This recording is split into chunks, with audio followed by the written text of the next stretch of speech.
سامعین و ناظرین گرامی قدر، ایک عجیب و غریب اتفاق جو ہمارے ملک میں عجیب و غریب بات ہوتی ہے کہ جب بھی جہاں کہیں بھی محمد و آل محمد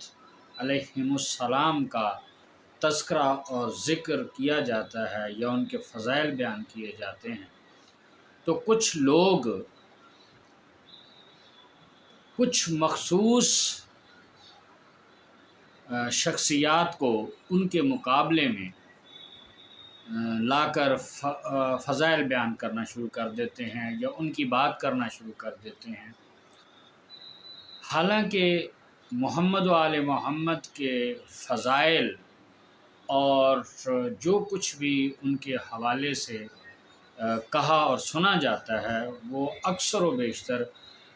شیعہ سنی جتنے بھی پلیٹ فارم ہیں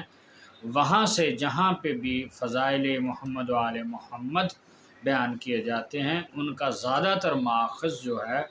یا زیادہ تر جو سورسز ہیں، جو حوالہ جات ہیں، وہ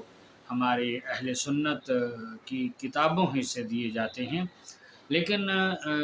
واللہ عالم پورا سال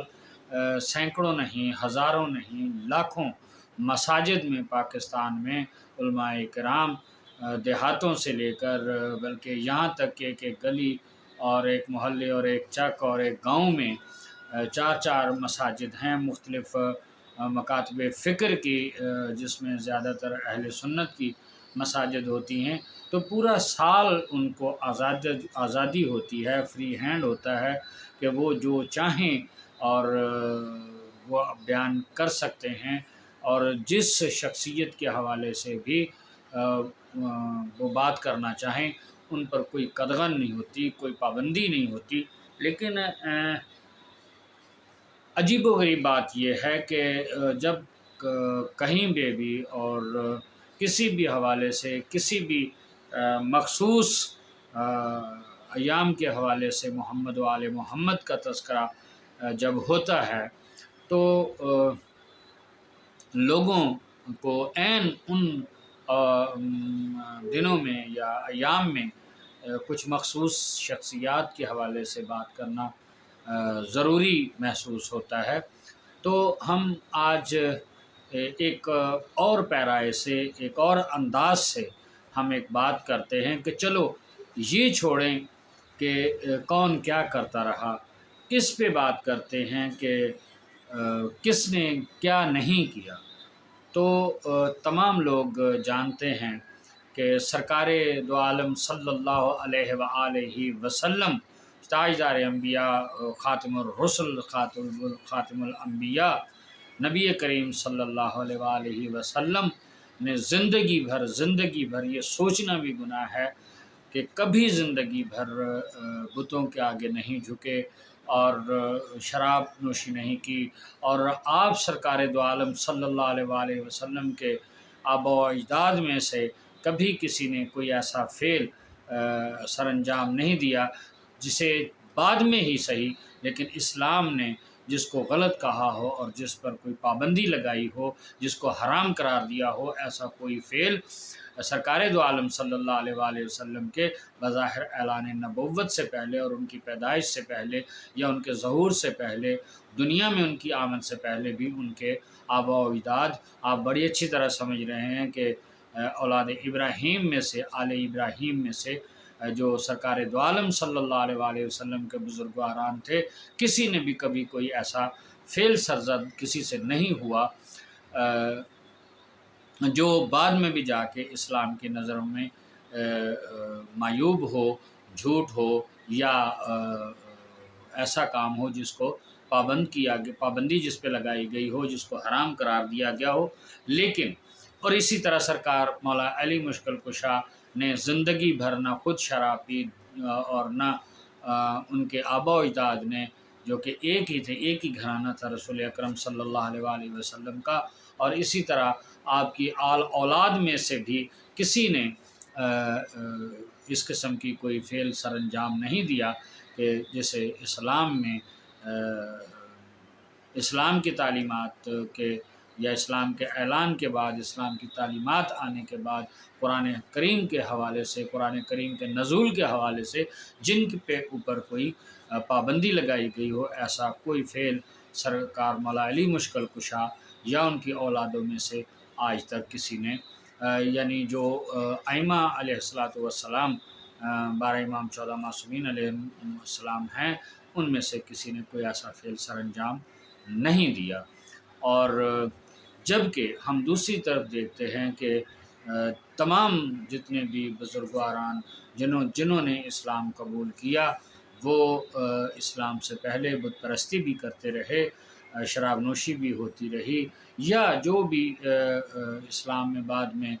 جن چیزوں کو حرام قرار دیا، ان میں سے بہت سارے ایسے افعال تھے جن کو سر انجام دیتے رہے، اور حتیٰ کہ ان کے والدین، ان کے بزرگواران، ان کے خاندان کے بڑے بھی وہ ان بت پرستی اور شراب نوشی اور اس طرح کے کاموں میں عمل سر انجام دیتے رہے۔ اور ایون یہ ہے کہ مسلمان ہونے کے بعد بھی کچھ صاحبان، کچھ بزرگواران ایسے تھے کہ جن کی اولادیں جو ہے مسلمان ہونے کے بعد بھی ایسے حرام جو افعال ہیں ان کے مرتکب ہوتے رہے، اور پھر توبہ اور رجوع جو ہے نا ہوتا رہا اس طرح۔ تو بہرحال کہنے کا آج مقصد یہ ہے کہ آپ فضائل کو ایک طرف رکھیں، ان کے کارہائے نمایاں کو ایک طرف رکھیں، ان کی ایمانیات اور اسلامیات کو ایک طرف رکھیں۔ ہم یہ دیکھتے ہیں کہ وہ کون سے ایسے فعل تھے کہ جو اسلام آنے کے بعد حرام قرار پائے، اور جو اس سے پہلے بھی محمد و آل محمد کے نہ آبا و اجداد میں نہ بعد میں ان کی نسلوں میں سر انجام نہیں دیے گئے، جبکہ بہت سارے بزرگواران ایسے تھے کہ جن کے بہت سارے کام بہت عظیم المرتبت شخصیات ہیں، بہت عظیم المرتبت ہستیاں ہیں، لیکن بہرحال کچھ ایسے افعال تھے کہ جو اسلام کے آنے سے پہلے سر انجام دیتے رہے، اور اسلام آنے کے بعد اسلام کے آنے کے بعد ان کو حرام قرار دیا گیا۔ تو یعنی بالخصوص جو ہے کہ ایسا بڑا کام جس کو ہم بت پرستی کہتے ہیں یا شرک کہتے ہیں، ایسا کوئی کام محمد و آل محمد سے سر انجام نہیں پایا۔ تو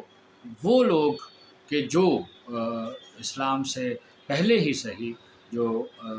کچھ ایسی جو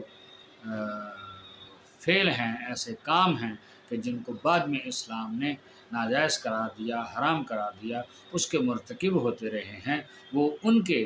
برابر کیسے ہو سکتے ہیں کہ جنہوں نے کبھی زندگی بھر کوئی ایسا کام اسلام کے بظاہر اسلام کے آنے کے بعد اور اسلام کے ظہور آنے سے پہلے بھی کوئی ایسا سر انجام نہیں دیا۔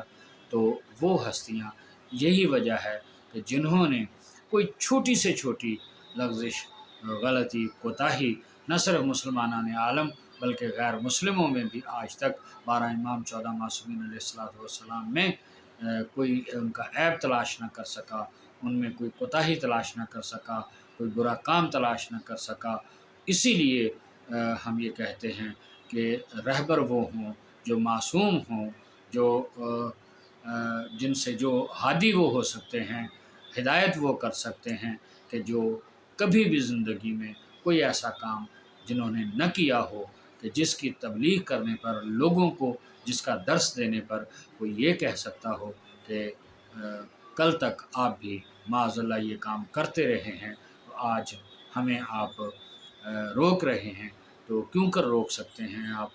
اسی کام کے لیے کہ جو کام آپ بھی کرتے رہے یا آپ کے آبا و اجداد کرتے رہے۔ تو ناظرین گرامی قدر، یہ ایک چھوٹی سی، اس میں کوئی کسی مذہب کی بات نہیں ہے، کوئی کسی فقہ پرستی کی بات نہیں ہے، ایک تجزیے کی بات ہے، ایک